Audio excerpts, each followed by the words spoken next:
Assalamualaikum warahmatullahi wabarakatuh. Kami dari kelompok 2 akan menjelaskan mengenai analisis sistem pengeluaran perusahaan serta pengendalian dan ancaman pada CV Starindo Sus Palembang.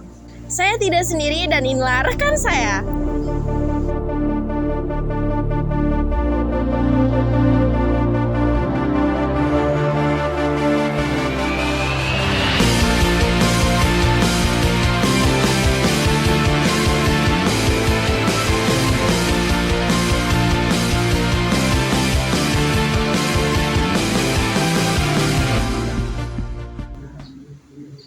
Siklus pengeluaran merupakan serangkaian aktivitas bisnis dan pemrosesan informasi terkait yang terus berulang dalam rangka pembelian dan pembayaran barang dan jasa kepada pemasok.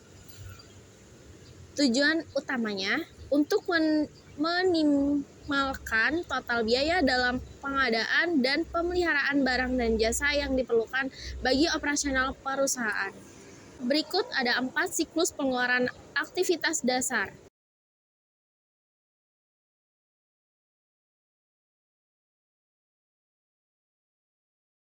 Yang pertama ada pemesanan barang dan jasa atau ordering materials, supplies, dan service. Dan yang kedua pemesanan barang dan jasa, receiving, supplier, invoice.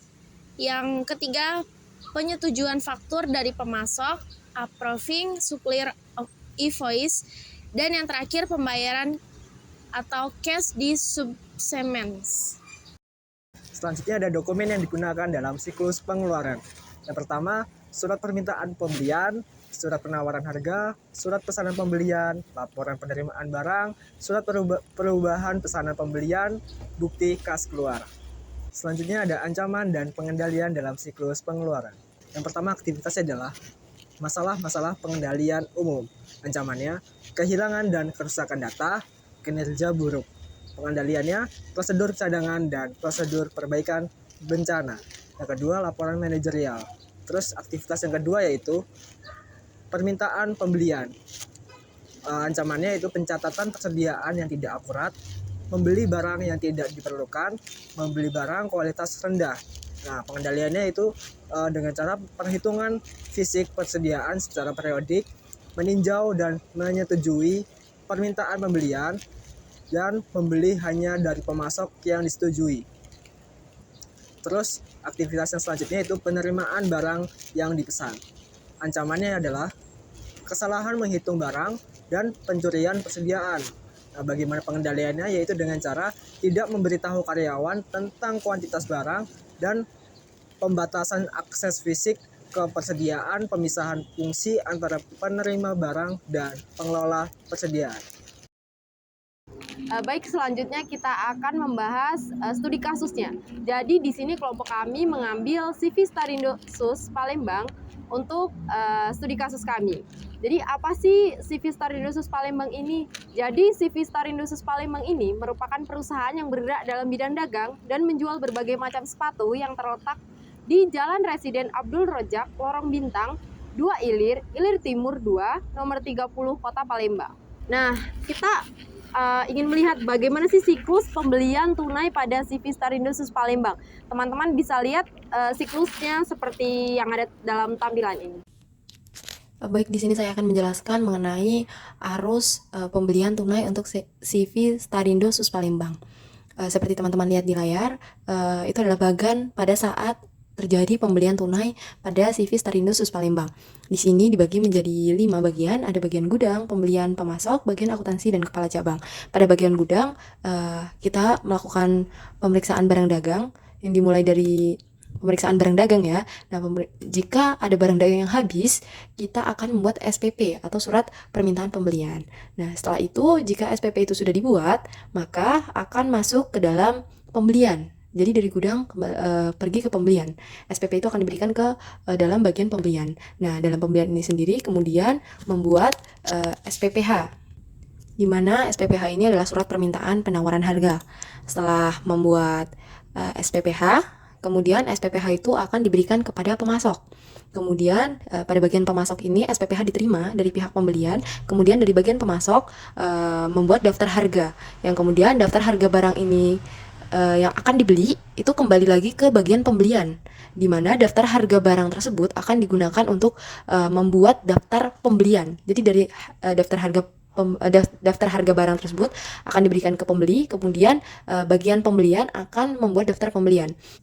Yang mana daftar pembelian tersebut jika di ACC oleh bagian pembeli akan kemudian membuat SOP, dan SOP ini sendiri akan berjalan dan masuk ke dalam pemasok lagi. Kemudian pemasok akan membuat faktur pembelian jika terjadi pembelian tersebut, membuat faktur pembelian, kemudian faktur pembelian telah dibuat.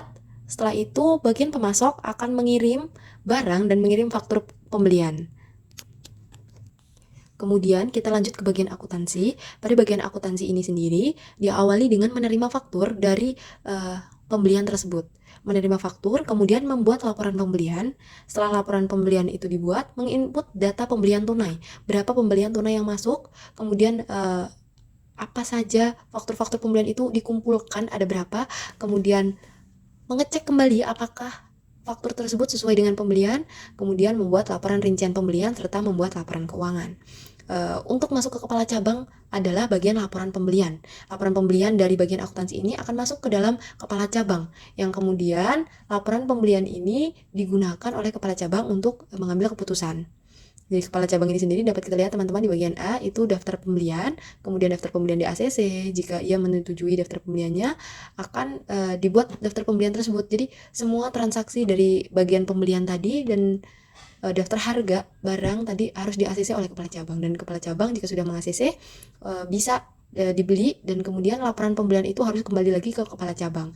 Untuk selanjutnya laporan rincian pembelian ini dan laporan keuangan akan diperiksa juga oleh kepala cabang dan selesai dari siklus ini sendiri. Jadi urutannya itu dari gudang, pembelian, pemasok, ke bagian akuntansi sampai yang terakhir dicek oleh kepala cabang.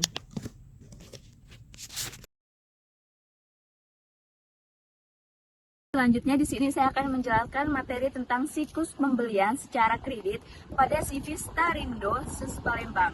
Untuk teman-teman bisa dilihat pada tabel, pada bagian akuntansi dan bagian kas tidak memiliki satu bagian tugas yang terpisah, melainkan digabung menjadi satu yang dilakukan oleh satu orang saja. Hal ini menyebabkan laporan pengeluaran pada perusahaan selalu mengalami selisih. Kemudian pada proses transaksi pembelian kredit, dokumen yang digunakan masih belum lengkap, di mana perusahaan masih belum memiliki dokumen voucher yang digunakan untuk mencatat utang dagang para pemasok dan pencatatan perusahaan. Kemudian pada pembagian pembelian kredit ini juga, dokumen yang digunakan masih kurang lengkap atau masih belum sesuai dengan standar akuntansi yang berlaku, di mana tidak diterbitkannya voucher. Untuk yang selanjutnya itu ada ancaman.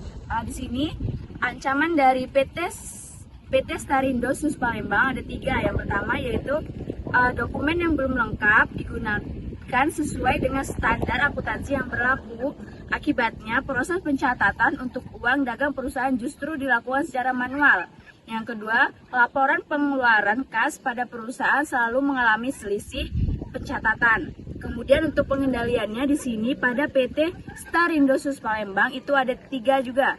Untuk yang pertama, untuk menangani sistem pencatatan utang yang tidak efektif dan efisien, perusahaan dapat membuat dokumen voucher yang dapat mencatat semua utang dagang para pemasok.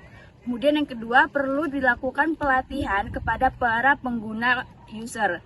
Untuk yang ketiga, perancangan prosedur pembelian tunai dan kredit dapat membantu mengatasi masalah dalam mencatat transaksi siklus pengeluaran kas sehingga lebih teratur dan terarah. Sekian materi yang dapat saya sampaikan.